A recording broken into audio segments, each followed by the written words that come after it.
vente d'art contemporain à HEC, mardi soir à Dreux-Montaigne, sous le marteau de maître Yann Lemoyle. Alors, est-ce qu'Adrien Salamon, jeune HEC, peut nous expliquer le concept, comme on dit? Alors, le concept de la vente, on s'est inspiré du film de Henri-Georges Clouzot, Le Mystère Picasso.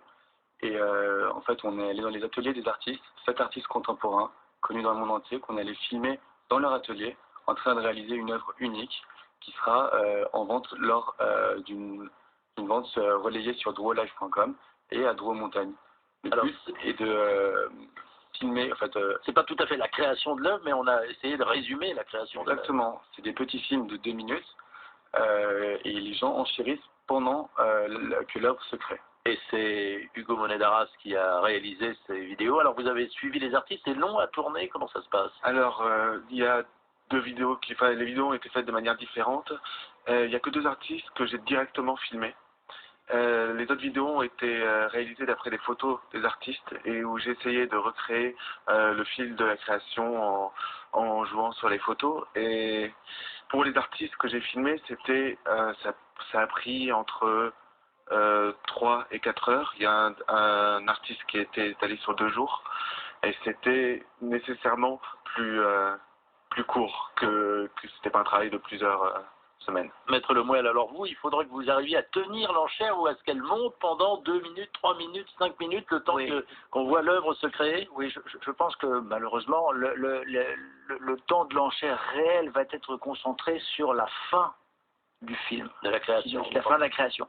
Donc, enfin, ça permet aussi ça nous permet, ce partenariat amusant avec l'école HEC, nous permet de faire découvrir aux anciens de cette école, Dreux-Montaigne, Dreux-Live, que l'on peut être un homme très occupé, travailler, et pour autant s'intéresser à l'art et suivre les ventes. Oui. Alors, vous avez quand même aussi organisé un formidable piège à anciens d'HEC, ou de l'ISA d'ailleurs, puisqu'ils sont tous convoqués.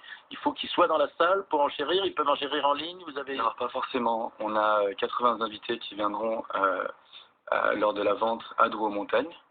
Et on a la vente qui est relayée sur le site drôlive.com. Donc, à partir de 20h30, on se connecte, on s'inscrit avant, et on peut enchérir en live. On verra à la fois l'œuvre en train de se faire, et tout en sentant l'ambiance de la salle pendant la vente. Bon, très honnêtement, je ne veux pas dire qu'on peut acheter un chat dans un sac, mais que beaucoup de gens voudraient savoir exactement ce qu'ils vont acheter. Est-ce qu'on peut voir l'œuvre telle qu'elle a été réalisée, puisque les œuvres sont réalisées? Il y a une forme de pari, en fait. C'est-à-dire qu'il faut, il faut être capable de se projeter et de faire preuve d'imagination. Oui. Enfin, Maître Lemoyle n'aime pas vendre les chats dans les sacs. Voilà, non, quand même, n'exagérons rien.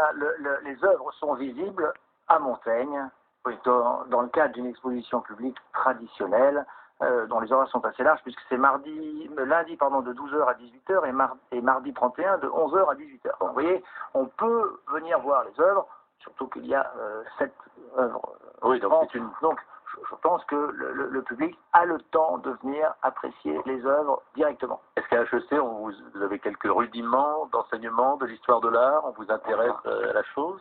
Oui, effectivement, déjà on prépare. On a des cours de culture générale, une épreuve de culture générale lors du concours. Et on a des cours, des électifs sur l'histoire de l'art et les cours de l'art contemporain. Comment avez-vous choisi les artistes qui sont dans votre sélection, les 7 qui sont représentés? Je connaissais un des artistes et on a discuté avec des galeries qui nous ont conseillé certains autres artistes. Vous êtes comme à Sciences Po, vous n'avez pas de propre talent élève d'HEC qui seraient les futurs artistes contemporains demain? On a des talents, mais on voulait vraiment des artistes connus pour représenter cette vente. Et on a un jeune talent qu'on présente, qui est une élève des Beaux-Arts de Paris, qui s'appelle Victoire Després, et qui fera...